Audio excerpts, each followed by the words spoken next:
দিন জল বিভৎস পরিমাণে বাড়ছে, প্রতিনিয়ত জল বাড়ছে। এখন খুব কষ্ট হয়েছে যে আমাদের বন্যা, বাগান টাগান, কলা বাগান টাবাগান, এখানে মেকানে সবজি গরু বাছুরলি খুব কষ্ট হচ্ছে। গরিব মানুষ, কোনো দান ধ্যান যদি কোনোদিন দেখতে পারেন তো সাহায্য করেন সবাক।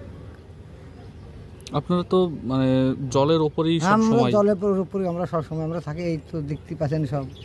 কাল থেকে শোনা যাচ্ছিল যে জল বাড়বে, ফারাক্কাবাড়ি থেকে জল কাল থেকে তো সব সারা মানুষ ছাইনি ধরেন, ঘুমের অবস্থায় কিছু বেকায় যায় টাকাটা হয়ে যাবে বলে। আচ্ছা, আদৌ কতটা জল বেড়েছে না কমেছে? এখনো বাড়েনি, কমেছে আগের তুলনায়? কমেও নেই, বাড়েও নেই, ওই অবস্থায় আছে। তারপরেও একটা আতঙ্ক রয়েছে। আতঙ্ক রয়েছে, হ্যাঁ। কাল প্রচার এসেছিল, কাল বিডিও সাহেব এসেছিল, সিদ্ধি বিডিও সাহেব এখানে লিজে এসেছিল। তারা কি সরকারিভাবে কোনো পাশে না, তারা কিছু দেয়নি, খালি সতর্ক করে, খালি বললো হ্যাঁ সতর্ক, সাবধানে জ্বালা। বন্যা মোকাবিলায় আপনারাই নিজেরাই প্রস্তুত? কি করবো এখন, আমাদের তো যে কোনো মুহূর্তে একদম অনেকটা কষ্টে আছে, বিশাল কষ্টে আছে। কি চাইছেন এখন? আর কি চাইছি, গরিব মানুষকে সাহায্য কিছু দেয়, দিতে দান করে। সরকারের কাছে আর্জি জানাবেন? হ্যাঁ, জানাবো, কিছু সাহায্য আবেদন। এর আগে ভাঙনে তো একবার ক্ষয়ক্ষতি হয়েছে আপনার?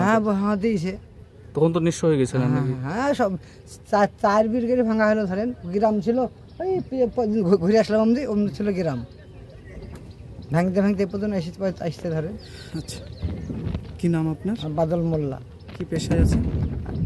মাঝি। আমি মাঝি কাজ করি।